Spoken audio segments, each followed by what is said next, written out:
Captain's Log, Subdate 200812.4. Engineering tells me that the holodeck will be complete in 8 weeks, the bridge within the next 4, and replicators in 2 days. Things are moving fast, so I've set course for the nearest underwater port, so we can pick up some last-minute items before our next assignment. Welcome everyone to the Halls of Injustice. Today we have quite the subject to go through. Instant demonetization. Yeah, it's okay, I expect it with these videos. For this, we need Keely Bunker. Keely Bunker was a 20-year-old barmaid who went out to the second city, Birmingham for those who don't know, to celebrate her 20th birthday. She went to the Snobs nightclub with her friends. One of her friends is called Wesley Streete. He will be the focus of the remainder of this video once we conclude the story. Unfortunately for Keely Bunker, she went missing. There was a text message indicating that Wesley Streete would walk her home, but she never got home, so her family organised a search. Around the same time, the police were also involved, and they had picked up Wesley Streete. We will get to that particular interaction in a moment, though. Keely Bunker's uncle Jason Brown found Keely Bunker in the Wigington Park stream at 9 p.m, face down. Earlier in that day, Wesley Streete had in fact gone to the home of Keely Bunker and had told Keely's parents that he had no idea where she was. This is important because that is the first lie. The police picked him up with his parents and took his phone because they were alerted to the text message. He became a suspect, but they did not allude to that until, when tracing where they went, he gave some rather interesting perspectives. Let's go with that, by telling them that he believed they were blaming him, being quoted as saying, "I just feel like I'm getting the blame. You said when I was at the house that all I needed to do was speak to the officer and then I could go and look for Keely, and then you take my phone off me." The police did reassure him that there are lots of people involved and that people higher up than the officers in the car were making the decisions. Investigators, inspectors even, did get suspicious because of the behaviour, which is why they acquired his phone. They were informed by detectives to obtain the phone.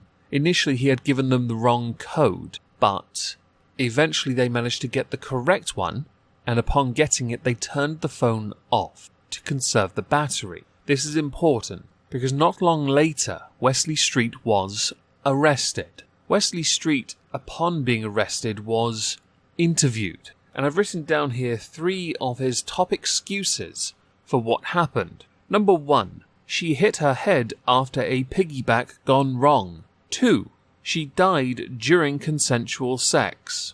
And 3, it wasn't me. In that same custody interview, Wesley Streete complained that he was embarrassed at being accused, saying it is scary but not scary in a way, along with telling a custody officer, who asked him how he was feeling, a bit sad. I wouldn't even say a bit sad, just say sad. With Mr. Streete's phone in custody, yes, his phone, they were able to obtain certain key information that coincided with CCTV footage.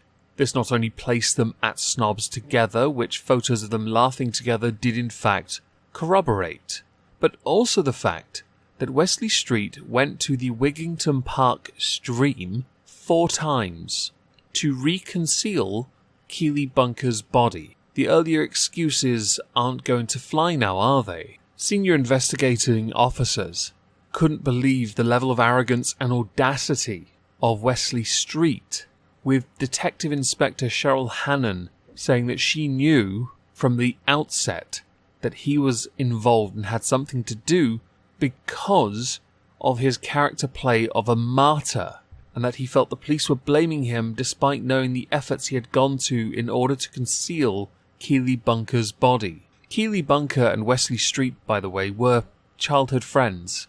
They'd been friends for an incredibly long time. They in fact worked at the very same place of the Drayton Manor theme park. So this is a very long history between 2 people, and considering the efforts Mr. Streete has gone to conceal things really doesn't do him any favours, does it?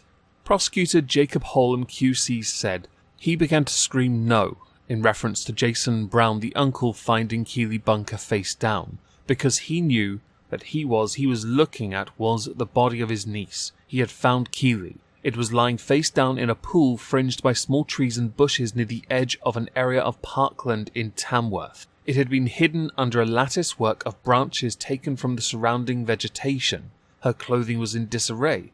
Her tight black leggings and her underwear had been pulled down and were twisted over and around her trainers. It was obvious from the state of her body and the way it had been hidden that she had been unlawfully killed. It was obvious from the state of her clothing that she had been sexually assaulted. He, Wesley Streete, had taken Keely's life and had sexually assaulted her. She, a young woman who trusted him. A forensic pathologist said that there were 100 marks on Keely's body, including bruises to her face and scratches to her forehead. With a deep bruising beneath the skin of her face, her lower lip had been lacerated, and there were also hemorrhages to the lining of her mouth. The father of Keely Bunker, called Christopher Bunker, had not only pointed out that Wesley had visited the house, but also, when asked where his daughter was, Wesley Streete said no, and that he had walked her to a phone box and went home. That, by the way, is the fifth lie he told, because CCTV cameras picked them both walking through the park, and his DNA was also found on her body, and her makeup was found on his shirt. The court was told repeated lies by Wesley Streete, who only eventually bothered to say, "I was scared. I've never been in that position. I've just killed my mate. I put trees over her so you couldn't see her naked." The court was also informed how Wesley Streete was more interested in the police not looking through his Google searches than anything else, which seemed like a very odd deflection, but an understandable one when guilty, you're trying to nervously think of a way out. So what was the sentence, you ask? Wesley Streete was sentenced to life. It took a jury 8 hours to come to the decision of guilty. He will be in jail for a minimum of 30 years, with Mr. Justice Baker saying she told Monique she would be safe at home, as you had offered to walk her back to her house. Unfortunately, nothing could have been further from truth. Which is a brutal sentence, but one that has been welcomed by the Crown Prosecution Service and me. He is 20 years old and will not see the outside of a prison until he's 50. But I'd like to make one minor alteration. Much like Suplex City, I'd like to rinse and then repeat. Not the crime, merely the sentence. ISOCube, 60 years. Good luck, I guess.